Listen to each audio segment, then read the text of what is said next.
komunikasi dengan kebenaran, dengan kasih. Bisa di next? Bapak Ibu tahu depan ini gambar apa? Gambar apa? Toa, betul, ada satu gambar toa. Sebelahnya gambar apa? HP, ada HP, ada toa. Kita hidup di zaman yang sepengetahuan saya hasil survei mengatakan sekarang ini zaman yang sangat over, sangat berisik. Dibanding zaman saya waktu masih kecil, handphone itu murni cuman telepon, SMS, main game kecil-kecilan sama kalau canggih dikit bisa putar lagu, putar video gitu ya. Zaman dulu semua berita itu harus kita dapat mungkin dari koran, mungkin dari TV yang kita tidak bisa maju mundurin, kita cuma bisa ganti channel. Zaman dulu kita untuk dapat informasi sesuatu, untuk dapat hal-hal tertentu itu terbatas. Mungkin zaman sebelum kita semua lahir, generasi-generasi yang dulu kalau mau dapat berita sesuatu harus ke perpustakaan baca buku, harus ke mungkin pusat kepala desa, ke pedesaan dan lain-lain untuk dapat berita, kalau enggak ketinggalan info. Zaman kita sekarang itu zaman yang sangat penuh dengan kebisingan, sangat berisik. Semua orang itu ingin ngomong, ingin berbicara, ingin menyampaikan, mengutarakan pikirannya, mengutarakan perasaannya, tapi sedikit yang mau mendengar. Kalaupun ada yang mau mendengar, biasanya yang didengar itu pilih-pilih. Sewaktu saya kecil kalau nyalain TV berita, saya cuma bisa milihnya, oh saya enggak mau dengar berita, saya mau nonton kartun. Saat saya nonton kartun, mama saya enggak mau nonton kartun, mau nonton sinetron. Sehingga opsinya kita rebutan remote atau beli TV baru yang pasti enggak mungkin. Sehingga terjadilah pertengkaran rebutan remote.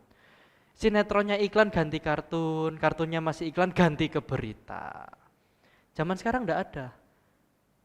Mau nonton sinetron di handphonenya sendiri. Mau lihat berita handphonenya sendiri. Bahkan handphone sekarang juga bisa split screen, layarnya dua, yang satu muter YouTube, satu baca website. Sekarang kita bebas ngatur mau kita yang mana. Tanpa perlu rebutan, tanpa perlu tengkar. Sehingga opsi untuk kita memfilter berita-berita yang masuk sangat sulit. Ketika di TV, di koran ada redaksi yang ngatur, ada editor yang ngatur. Kalau beritanya jelek, beritanya palsu yang kena mereka. Sekarang kita enggak ada.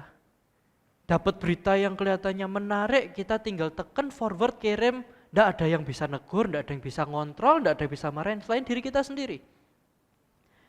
Dulu saya ingat gitu ya, mama saya tuh sering dapat berita apa dikirim ke saya, dapat berita apa kirim ke saya. Kalau tidak dikirim nanti berkatnya terputus di Anda.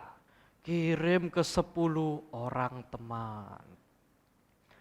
Dapat berita lagi, gempa di kota ini bikin sekian juta jiwa terancam. Mari kita doa berantai. Padahal tidak ada gempa. Ya puji Tuhan, setelah saya ngomong baik-baik, mama saya sudah berhenti ngirim ke saya. Saya tidak tahu masih ngirim ke orang lain atau tidak, tapi ke sayanya sudah berhenti gitu ya. Baik yang berita benar maupun berita yang palsu, nggak dikirim semua ke saya kalau sekarang.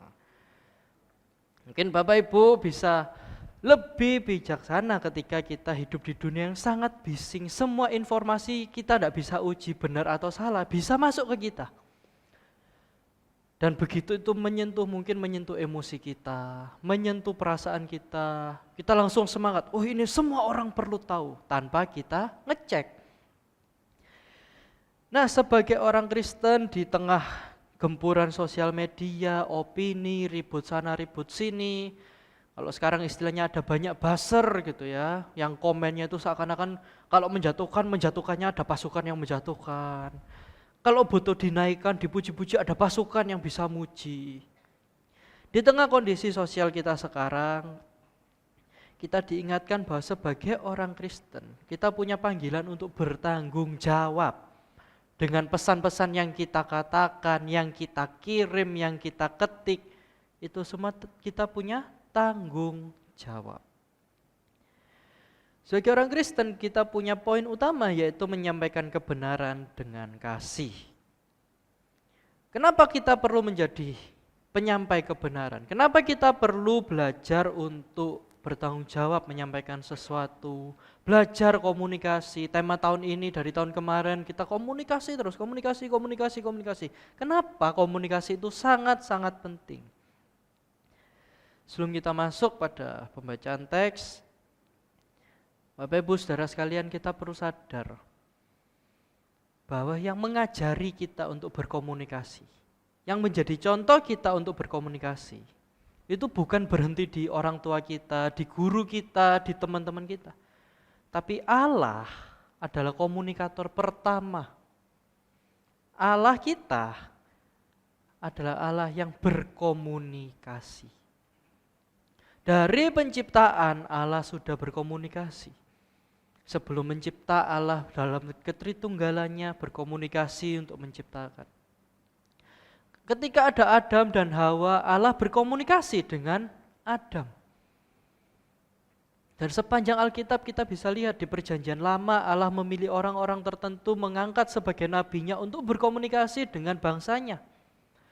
Dan di Perjanjian Baru sudah tidak ada orang yang khusus menjadi nabi, khusus jadi rasul. Di zaman gereja sampai zaman sekarang Allah berkomunikasi lewat firman-Nya, lewat Roh Kudus-Nya di hidup kita.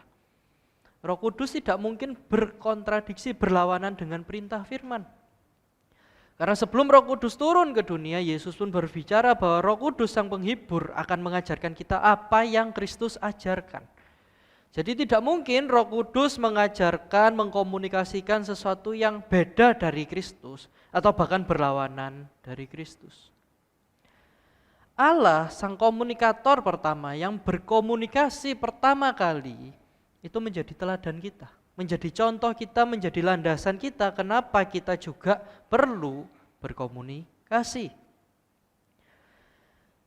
Sebagai orang percaya, kita dipanggil bukan hanya untuk jadi orang baik, jadi orang yang karakternya dipuji-puji, jadi orang yang sikapnya terlihat baik, menyenangkan. Tapi panggilan utama orang Kristen itu menjadi suara Kristus, menjadi perwakilan-perwakilan Kristus yang memanggil dunia yang rusak ini untuk berdamai dengan Allah. Mari kita baca di 2 Korintus 5 ayat 18 dan 19. Kita baca bersama-sama 2 Korintus 5 ayat 18 dan 19. 1, 2, 3.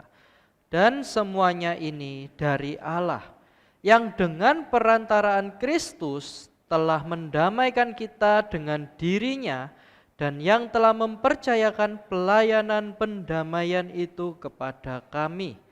Sebab Allah mendamaikan dunia dengan dirinya oleh Kristus dengan tidak memperhitungkan pelanggaran mereka. Ia telah mempercayakan berita pendamaian itu kepada kami. Amin. Bapak Ibu Saudara sekalian, kita akan mengawali dengan membaca 2 ayat ini. Paulus kepada suratnya di Korintus, Paulus sedang menjelaskan kenapa Paulus perlu dipercaya sebagai seorang rasul. Di tengah jemaat yang meragukan kerasulan Paulus, Paulus berargumen banyak di ayat-ayat sebelumnya. Dan menjelang kesimpulan Paulus menekankan bahwa bukan karena Paulus yang mampu ini, mampu itu, dari golongan ini, golongan itu, punya kualifikasi ini, kualifikasi itu. Tetapi Paulus punya panggilan kerasulan karena Yesus sendiri yang menunjuk dia. Karena Allah sendiri yang menebus Paulus, juga Allah yang melengkapi Paulus untuk menjadi rasul dan memberitakan firman tersebut. Sehingga Paulus punya peran untuk memberikan pelayanan perdamaian, pendamaian kepada orang-orang di luar. Ketika para rasul sebagian besar fokus mendapat panggilan untuk orang-orang Israel, orang-orang Yahudi, Paulus dengan gamblang bilang panggilannya untuk orang-orang non-Yahudi. Sehingga pelayanan Paulus banyak di Asia Kecil, banyak di Yunani, di Roma, di kota-kota non-Yahudi. Dan dasar Paulus untuk melayani dan menjadi dasar kita semua, lanjut, yaitu adalah misi pendamaian. bahwa Allah yang berinisiatif supaya dunia ini didamaikan.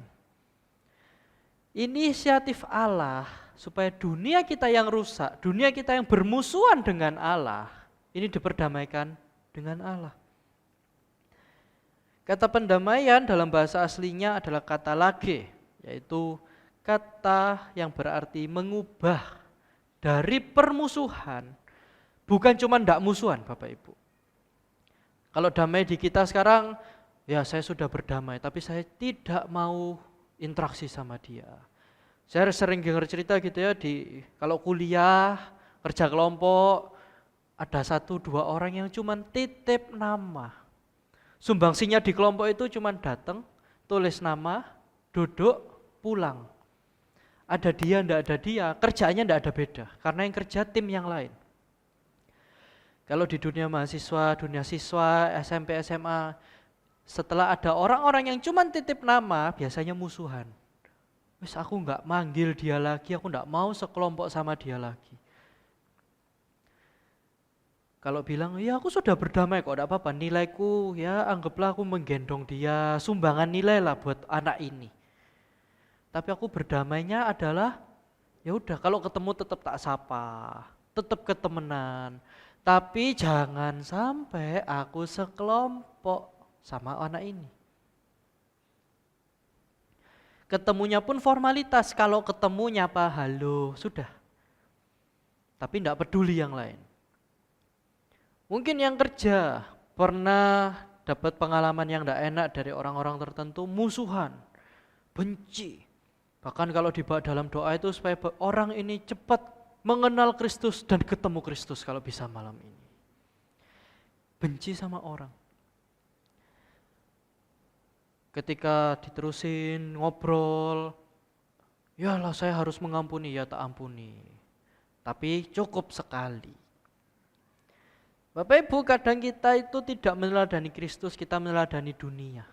Kita cuman sebatas, ya sudah, aku pokoknya enggak jelek sama si A, enggak musuhan sama si B, kita anggap sudah damai. Padahal firman Tuhan menegaskan bahwa kata damai, pendamaian, itu mengubah dari musuh jadi sahabat.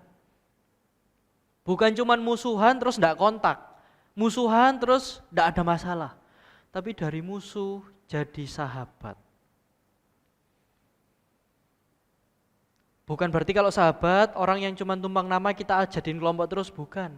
Ketika sahabat, ini cerita dari teman saya yang pernah ngalami, dia musuhan dengan salah satu pegawai gitu ya. Nggak cocok, ngomongnya nggak nyambung, kalau nyetus-nyetusin guyonan itu nyelekit, ngerendahin, awalnya musuhan. Setiap ketemu bahkan nggak disapa Bapak Ibu. Padahal sekantor, tiap hari ketemu gitu ya. Bapak Ibu bisa bayangin tiap hari ketemu tapi nyapa enggak, makan bareng enggak, ngobrol enggak. Setelah 3-4 bulan teman saya akhirnya, ya puji Tuhan karena dia Kristen, dia hidup sungguh-sungguh, dia memberanikan diri ngobrol dengan orang yang dia benci ini. Ngobrol. Dia cerita, aku nggak suka sama bapak itu gini. Maaf loh Pak, saya itu gini. Dan bapaknya akhirnya, puji Tuhan juga dia bukan, oh kamu nggak senang sama saya ya? Enggak, bapak itu, oh gitu ya, maaf loh ya kalau saya guyonnya itu gini. Singkat cerita mereka berdamai dan sekarang mereka akrab, hampir tiap hari makan bareng Bapak Ibu. Jadi pendamaian itu bukan cuma musuhan terus netral. Pendamaian dari Allah kita adalah dari musuh jadi sahabat. Tetap kita perlu bijaksana kalau memang orangnya secara karakter tidak bagus, ya jangan terlalu terlibat dalam yang beresiko. Tapi secara pribadi, kita tetap punya panggilan untuk berdamai sampai jadi sahabat mereka. Bukan cuman, yalah pokoknya tiap pagi tak kirimi stiker. Biasanya Om Yap ini kalau pagi, Shalom, selamat pagi. Di grup warta Bu Eki, ibu-ibu yang lain kirim. Bukan cuman kirim stikernya tok Bapak Ibu. Tapi ada enggak kita coba untuk doakan dia.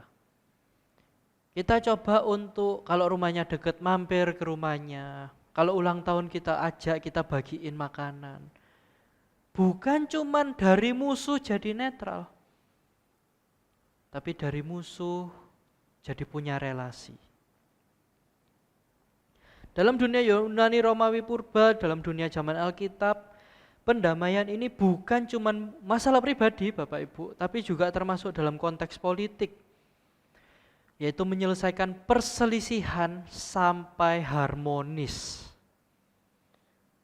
Jadi bukan pribadinya tok yang berelasi, tapi misal dalam konteks Bupati A dan Bupati B musuhan, yang terjadi bahkan sampai ada terjalin kerjasama, kolaborasi. Sedangkan bagi orang Kristen, Perjanjian Baru berkali-kali menekankan kata pendamaian, yaitu tindakan Allah melalui penebusan Kristus untuk mendamaikan kita yang bermusuhan dengan Allah. Bukan cuma jadi netral, bukan cuma kita yang berdosa terus, oke, kamu sudah tidak berdosa ya, nih pilih ikut aku apa enggak. Bukan. Pendamaian dalam Perjanjian Baru, itu kita yang berdosa ditebus dan diangkat jadi anaknya. Bukan cuma sahabat Allah, tapi anak Allah. Maka dari itu Bapak Ibu Saudara sekalian, peran kita untuk dalam pendamaian, dalam ayat yang kita baca tadi, misi pendamaian Kristus. Kalau kita baca di ayat 18 dan 19, ditekankan ada dua. Di ayat 18, Allah yang mendamaikan kita dengan peran Kristus mempercayakan pelayanan pendamaian. Ada pelayanan pendamaian yang pertama. Sedangkan di ayat 19, Allah yang mendamaikan dunia itu mempercayakan kepada kita berita pendamaian. Penekanannya Bapak Ibu Saudara sekalian dalam ayat ini, Allah sedang menekankan ada dua hal. Yang pertama, kita yang telah diperdamaikan oleh Kristus di atas kayu salib, yang kita rayakan minggu lalu lah, Jumat Agung dan Paskah. Kita juga mendapatkan panggilan untuk melakukan pelayanan pendamaian. Dalam bahasa asli yang dipakai adalah diakonia. Melayani sungguh-sungguh, melibatkan seluruh aspek dan terstruktur. Pelayanan yang dimaksud bukan cuman sebatas pelayanan di mimbar 2 jam waktu hari Minggu. Ini termasuk pelayanan. Ketika Om Yap tadi memimpin pujian, pemusik, singer, semua kita sama-sama memuji Tuhan, itu pelayanan. Tapi pelayanan Injil tidak berhenti di waktu kita menyanyi saja. Ketika kita menyanyikan puji-pujian kepada Tuhan, kita menyanyikan Injil kepada setiap jemaat yang hadir. Itu pelayanan pemberitaan Injil. Kita punya tugas untuk mengasihi sesama karena Kristus sudah mengasihi kita. Kita punya tugas untuk mengampuni sesama karena Allah mengampuni kita. Itu termasuk semua dalam pelayanan pendamaian. Bahwa kita dipanggil bukan cuma didamaikan dengan Allah terus selesai, tapi juga untuk meneruskan pelayanan itu menjadi pelayanan kita dan kita melayani sesama. Pelayanan berbicara soal tindakan kita, motivasi kita, tujuan kita, kerinduan kita. Tapi yang kedua yaitu berita pendamaian. Tidak sedikit Bapak Ibu saya lihat orang yang kelihatannya aktif pelayanan di mimbar, pelayanan di gereja. Bahkan sehari dia bisa pelayanan keliling 3-4 gereja. Tapi berita yang disampaikan cuma sebatas ikut Tuhan sakitmu sembuh, ikut Tuhan bisnismu buka cabang 10 kali. Ikut Tuhan, doamu pasti dijawab Tuhan. Ikut Tuhan, pasti ini, pasti itu. Sehingga pesan yang dibawa bukan Allah yang mendamaikan, tapi kita sebagai manusia harus giat cari perkenanan Tuhan, cari senangnya Tuhan, memotivasi Tuhan supaya Tuhan jawab doa kita. Itu bukan pesan Injil Bapak Ibu. Pesan Injil bukan kita memanipulasi Tuhan dengan pelayanan kita sebanyak apapun. Pesan Injil adalah Kristus yang berinisiatif menebus kita. Kristus yang datang ke dunia berkorban menebus kita, mengangkat kita jadi anaknya. Pesan Injil bukan apa yang kita lakukan, tapi apa yang Kristus sudah lakukan. Sehingga kita meresponi dengan giat pelayanan, kita meresponi dengan jaga kekudusan, kita meresponi dengan mengasihi sesama. Semuanya itu respon dari berita anugerah. Respon dari berita pendamaian bahwa kita telah diperdamaikan dengan Allah. Maka kita mau berdamai dengan sesama. Bisa di next setelah pendamaian. Seorang pendeta teolog Timothy Keller berkata bahwa inti dari pelayanan Injil adalah pendamaian. Pertama, pendamaian Allah dengan manusia, tapi juga pendamaian antar manusia itu sendiri. Pertama, Allah dengan manusia. Jangan dibalik Bapak Ibu. Kita dengan teman kita, dengan tetangga, dengan rekan sekerja, damai dulu baru mau damai sama Tuhan. Itu perintah Yesus. Ketika kita marah, jangan persembahan korban dulu. Ketika kita marah, bereskanlah dulu. Tapi secara alur, kita bisa datang ke Tuhan mau mempersembahkan korban. Karena Kristus yang menebus kita dulu.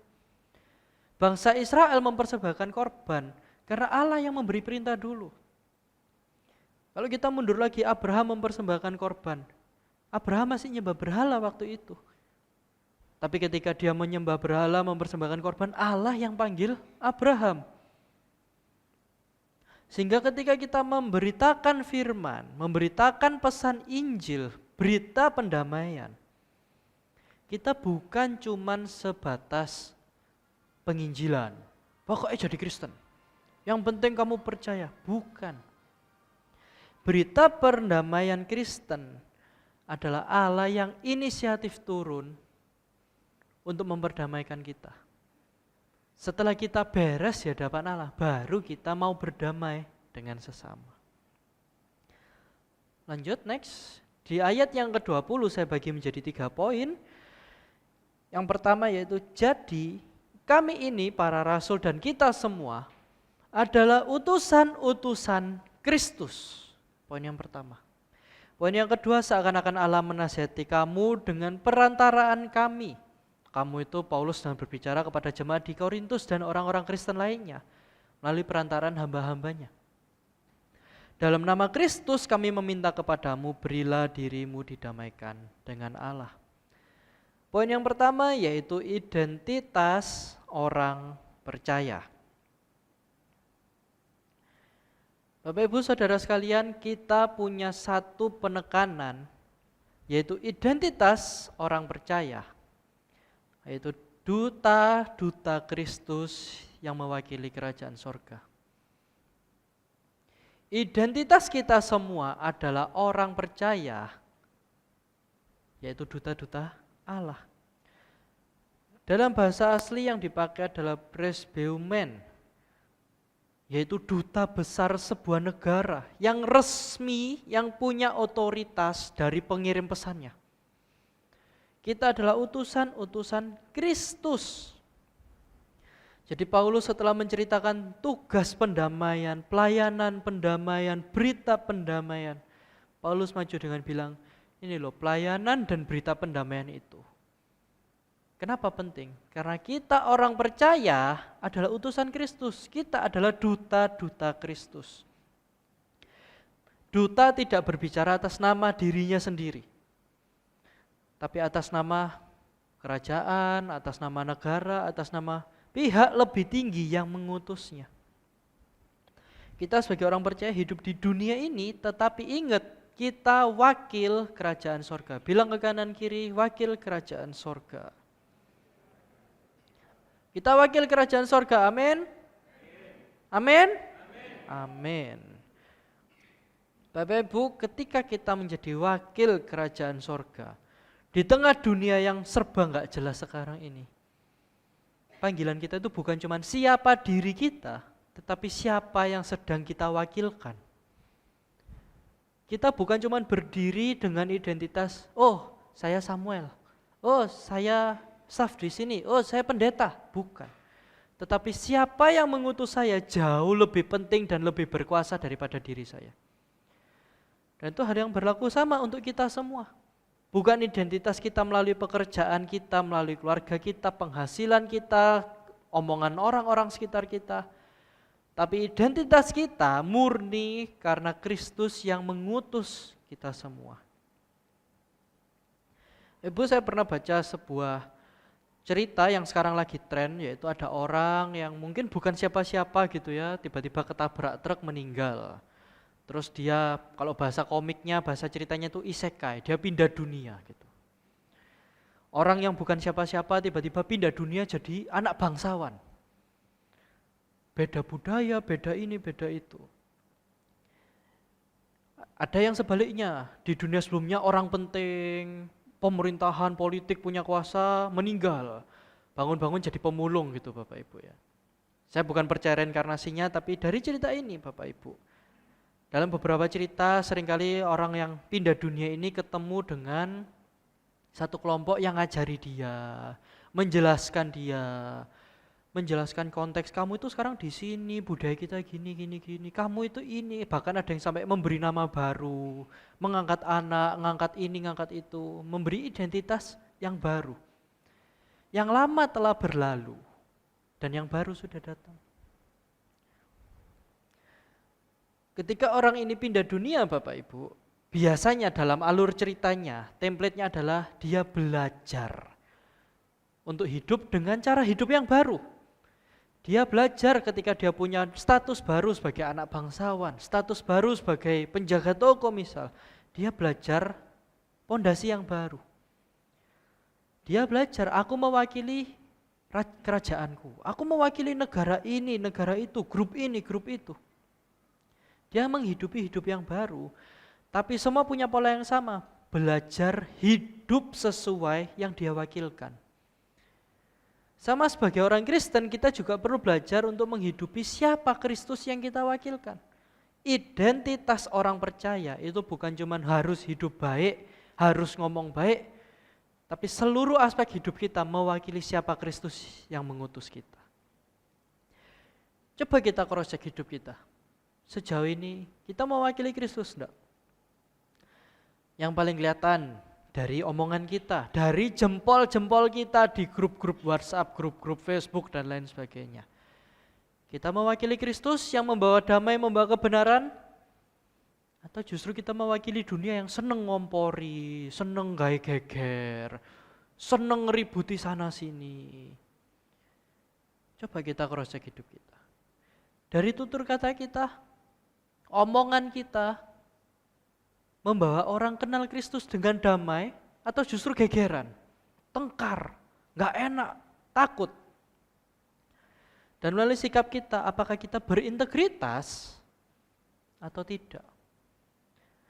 Apakah dalam kerjaan kita, dalam studi kita, kita jadi orang yang bertanggung jawab, berintegritas? Atau kita jadi orang yang memanfaatkan segala sesuatu yang penting, makin besar untungnya, makin senang hidup saya. Kita perlu cross check lagi. Kristen tidak pernah dipanggil untuk cari untung sebanyak-banyaknya. Cari untung itu harus, namanya kerja. Tapi orang Kristen dipanggil bukan berhenti dicari untungnya. Tapi lihat kerjaan kita jadi orang yang bertanggung jawab. Paling tidak dengan keluarga. Sibuk kerja, anak istri lupa. Sibuk sekolah, yang kuliah, mama papanya dilupain. Kita bertanggung jawab tidak? Ketika kerja, ketika kita punya uang, kita menggunakan uang itu bertanggung jawab tidak di hadapan Tuhan? Dengan keluarga, memberi nafkah atau tidak? Membiayai atau tidak? Memberi kembali kepada Tuhan atau tidak? Atau kita sebatas, ya ini uangku Tuhan. Kerjaan-kerjaanku, uang-uangku Tuhan, tidak boleh ikut campur. Kita perlu cross check lagi, hidup kita, apakah kita hidup sebagai wakil-wakil Kristus, duta-duta Kristus? Atau kita cuma jadi salesnya Kristus hari Minggu, 2 jam, dibayar Kristusnya, 2 jam jadi sales Kristus, mari gitu lupa. Bapak Ibu, setahu saya ya, ketika ada seseorang jadi duta negara ini, negara itu, ya selama hidupnya dia duta itu sampai posisi itu diganti. Dia bukan, oh aku jadi duta itu jam kerja 8 sampai 5 sore ya, setelah itu aku bukan dutanya kok. Enggak. Ketika seseorang diutus menjadi perwakilan negara A, negara B di negara lain, ya dia mewakili negara itu. Selama dia tinggal di sana, memegang posisi itu, memegang kehormatan perwakilan itu, ya dia jadi duta di sana. Sama sebagai orang Kristen, kita bukan jadi orang Kristen yang pele-pele.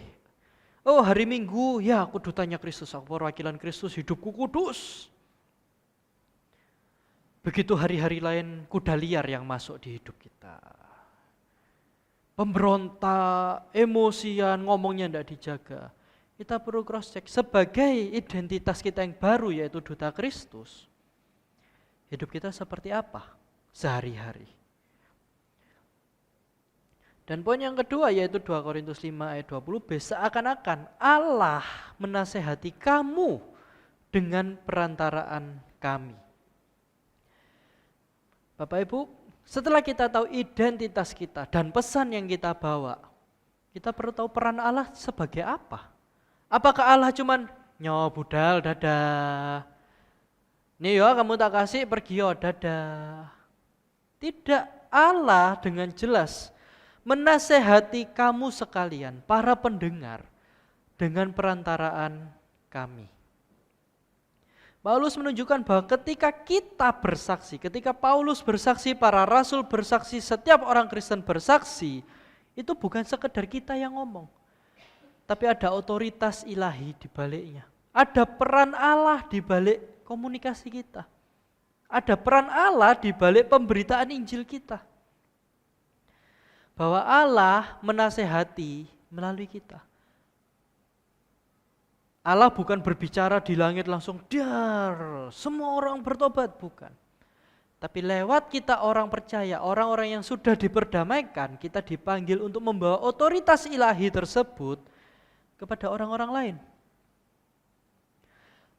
Bahasa yang dipakai untuk menasehati adalah parakaleo, yang sering juga dipakai ketika Allah menggambarkan, Yesus menggambarkan Roh Kudus sebagai penghibur, Roh Kudus sebagai pendamping. Dalam bahasa asli Yunani Romawi masa itu, parakaleo itu berarti dalam berbagai macam konteks, yaitu pendampingan. Bisa pribadi, bisa hukum, bisa militer. Itu bisa berarti juga memanggil seseorang untuk datang, untuk sidang. Memanggil seseorang untuk siap tempur, tapi dalam prosesnya dibekali, disemangati, dilatih. Dan kita orang Kristen awal, parakaleo, punya tujuan yang jelas, yaitu Roh Kudus yang menghibur kita. Roh Kudus yang bersama kita, berjalan bersama kita, mendampingi, mendukung, membimbing hidup kita. Maka dari itu kita juga membawa pesan yang sama. Karena ada Roh Kudus dalam hidup kita, kita juga punya peran untuk memberitakan kebenaran tersebut, menasehati orang-orang yang lain. Allah memakai kita sebagai alatnya untuk menunjukkan kasih kebenarannya. Setiap kesaksian yang keluar dari hati kita, itu merupakan pesan Allah sendiri. Kadang kita ragu kalau mau bersaksi, sering gitu ya kalau di kaum muda, ada yang mau saksi? Enggak ada, yang saksi cuman WL-nya satu orang gitu. Kalau saya lihat di Kekal gitu, beberapa orang-orang saksi 3 orang, 4 orang, menyaksikan kasih Tuhan. Nah, yang belum berani, ayo kita belajar untuk berani. Karena ketika kita bersaksi, kita sedang mengizinkan Allah menggunakan hidup kita untuk menyaksikan karyanya. Bukan kita yang cerita sendiri, tapi Roh Kudus dan Allah Tritunggal yang bekerja melalui hidup kita. Ketika kita sudah belajar, kita mulai bisa saksi, yuk kita belajar untuk menyaksikan Injil dalam setiap kesaksian kita. Kita bukan cuman ikut Tuhan itu hidupmu nyaman loh, yuk ikut. Tapi pesannya bukan berhenti di sana, tapi lihatlah kita dulu yang punya masalah, Tuhan tolong. Kita dulu yang musuh Allah diperdamaikan. Sehingga yuk, maukah kita semua diperdamaikan dengan Allah. Sebuah kalimat dari seorang teolog yang lain dikatakan bahwa Allah membuat ajakannya itu melalui kita. Bukan Allah nulis di langit pakai awan terus orang baca. Bukan Allah pakai suara tiba-tiba handphone kita nyala sendiri. Tapi Tuhan mau pakai kita semua orang percaya turut serta dalam rencananya. Allah membuat ajakannya itu melalui kita. Bahwa kita adalah corong-corongnya Allah. Kita adalah sarana Allah mengkabarkan beritanya.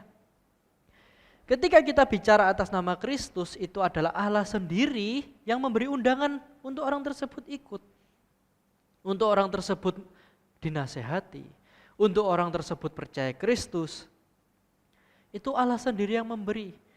Sehingga Bapak Ibu Saudara sekalian, ketika kita membicarakan Injil ke orang lain dan orang lain itu menolak, ingat kalimat Kristus. Bukan kita yang mereka tolak, tapi Kristus yang memang mereka tolak. Kita nothing tulus, kita tidak kehilangan apapun kalau memang kita ditolak.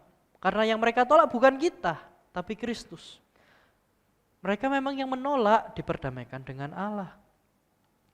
Maka dari itu Bapak Ibu, ketika kita mau menyampaikan firman Allah, memberitakan kesaksian hidup kita, mari kita terus berdoa supaya Allah yang bekerja, supaya Allah yang tuntun. Dan pelayanan kita, semua pelayanan kita di rumah tangga, pelayanan kita menjadi kepala keluarga, menjadi istri, menjadi anak, itu harus mencerminkan suara pengharapan Kristus bahwa ada harapan untuk didamaikan dengan Allah. Dan kita semua tahu bahwa berita firman yang kita sampaikan itu adalah firman yang hidup Sang Kristus. Kita bukan memberitakan sebuah konsep, sebuah teori, sebuah ide, tapi yang kita beritakan adalah Kristus yang hidup. Amin. Bilang kanan kiri, Kristus hidup loh. Mosok sih? Kristus hidup enggak? Hidup. Kok kitanya melempem? Kalau kita benar-benar percaya Kristus itu hidup, kita enggak perlu takut, enggak perlu ragu untuk memberitakan Kristus yang hidup. Tapi kalau kita pribadi, iya hidup apa enggak sih? Ya pantas kita enggak berani memberitakan Injil. Kita takut ngomong sama orang karena kita sendiri ragu. Tapi melalui siang hari ini Bapak Ibu, kita memberitakan Injil, ada peran serta Allah dalam hidup kita.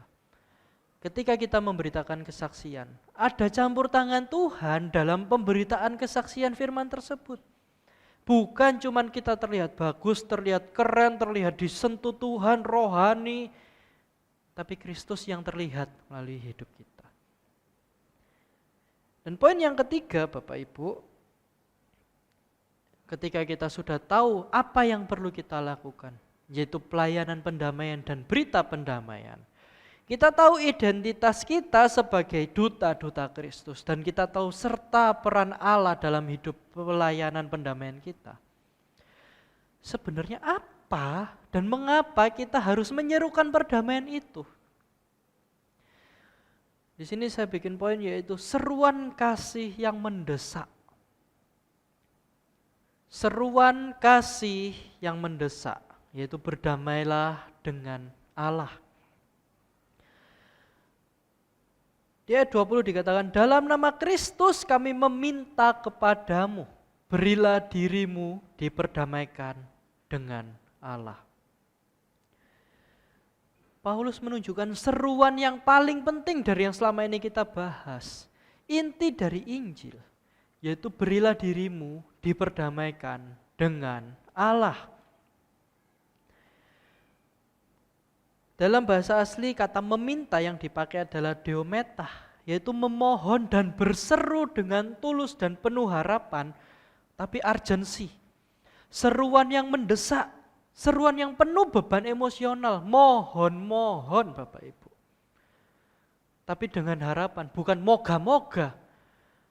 Ketika Paulus berseru, berilah dirimu diperdamaikan dengan Allah.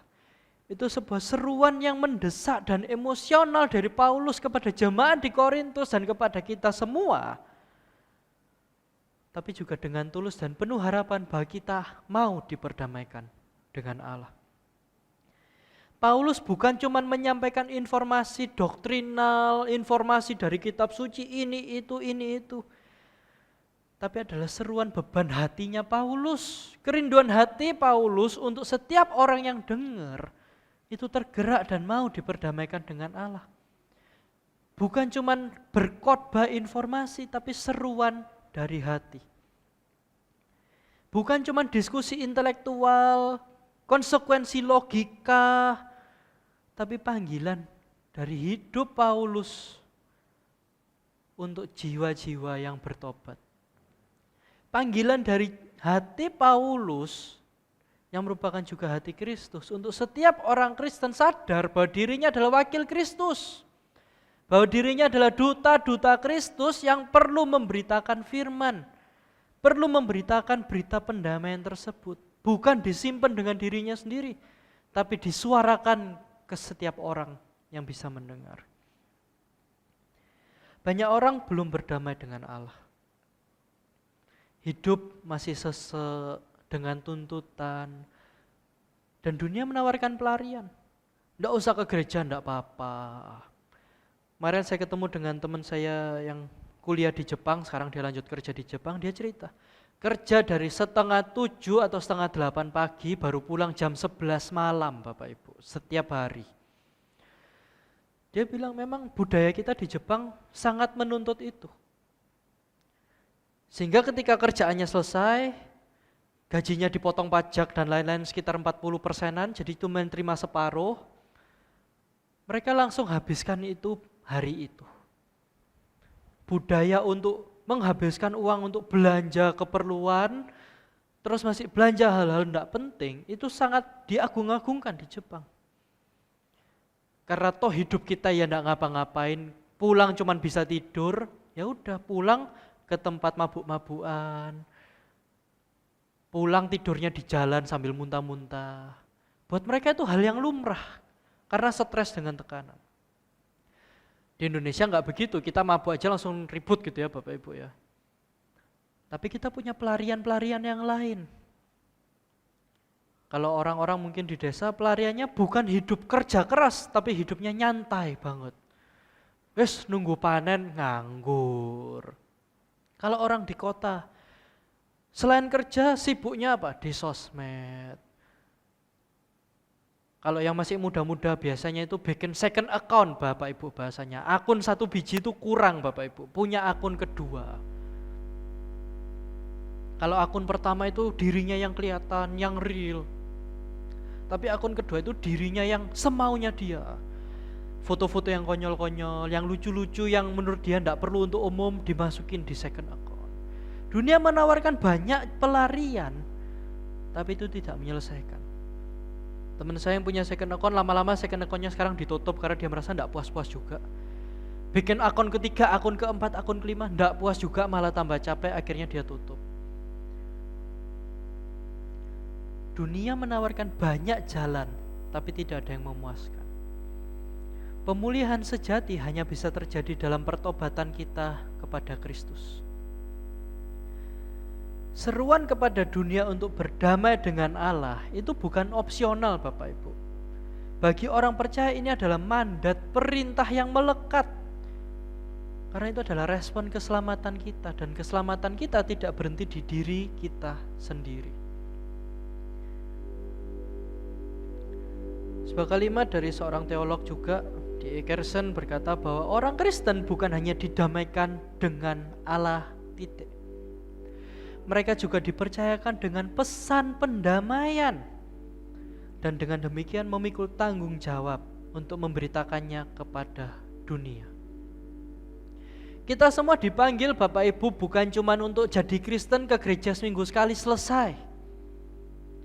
Kita semua dipanggil dan dipercayakan oleh Tuhan pesan pendamaian. Bilang kanan kirimu, pesan pendamaian. Kita semua punya beban tanggung jawab untuk memberikan pesan pendamaian kepada dunia. Sehingga kita maknai ulang momen-momen kita semua. Baik momen kita kepada Tuhan, kepada sesama. Baik itu panggilan kasih Tuhan loh. Baik itu momen Tuhan panggil, ulurkan tangan kepada orang-orang untuk ayo percaya Kristus.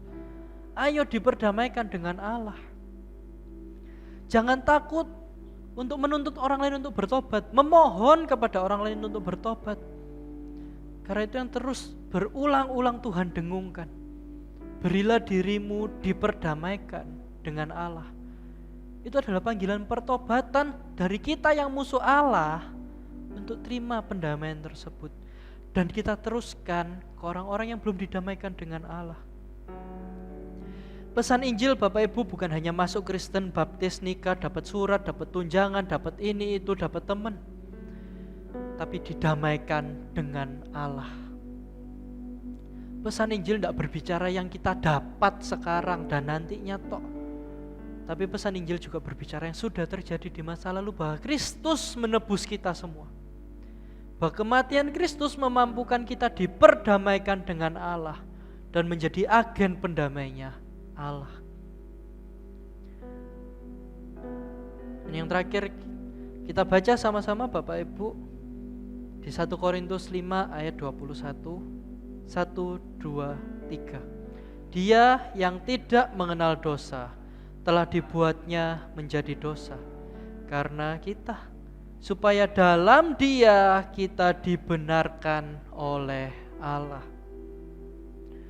Bapak Ibu, ketika kita dapat panggilan untuk memberitakan pendamaian tersebut, pelayanan pendamaian, bahwa kita duta-duta Kristus, bahwa kita didukung oleh Allah sendiri yang berotoritas untuk menyuarakan pesan yang mendesak supaya setiap orang bertobat dan diperdamaikan dengan Allah. Itu bukan supaya kita masuk surga, bukan supaya kita dapat berkat, bukan supaya doa kita dijawab dan lain-lain, tapi karena Kristus. Karena Kristus yang tidak mengenal dosa menanggung dosa kita, supaya kita yang harusnya binasa, di dalam Kristus kita dibenarkan oleh Allah. Di dunia yang bising, yang rusak, yang chaos ini Bapak Ibu, Tuhan sedang cari orang-orang yang mau membawa berita Injil tersebut, membawa suara kebenaran dan kasih tersebut. Bukan dengan teriak-teriak, dengan gegeran, dengan musuhan, tapi dengan penuh permohonan, penuh pengharapan, penuh kasih, penuh kebenaran, lemah lembut. Kita didorong untuk terus bersaksi. Saya undang saudara, Bapak Ibu, kita bangkit berdiri.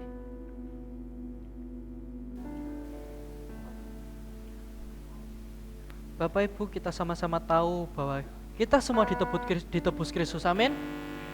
Kita diperdamaikan Kristus, amin. Tapi kadangkala kita lupa.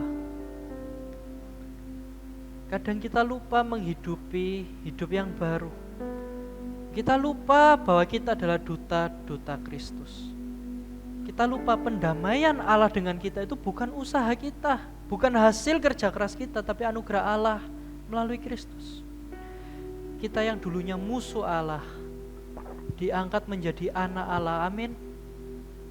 Kita anak-anak Allah, kita duta-duta Kristus. Maka hari ini Bapak Ibu, mari kita lihat hati kita kembali. Apakah kita sungguh-sungguh sudah berdamai dengan Allah melalui Kristus? Kita sungguh-sungguh menerima Kristus sebagai Tuhan Juru Selamat dan pendamai kita? Kalau belum, saya beri waktu sebentar. Kita berdoa masing-masing di hadapan Kristus. Kita mau terima Kristus sebagai pendamai kita. Kita mau terima Allah yang sudah mendamaikan kita. Dan bagi Bapak Ibu saudara sekalian yang sudah berdamai dengan Kristus, sudah terima Kristus sebagai Tuhan dan Juru Selamat, coba kita refleksikan, kita lihat hidup kita kemarin-kemarin, hari lepas hari. Apakah kita sudah menghidupi bahwa kita adalah duta-duta Kristus? Bahwa kita adalah orang yang dimana Kristus berotoritas mengutus kita ke dunia yang rusak ini untuk memberitakan kasih tersebut, memberitakan pertobatan tersebut.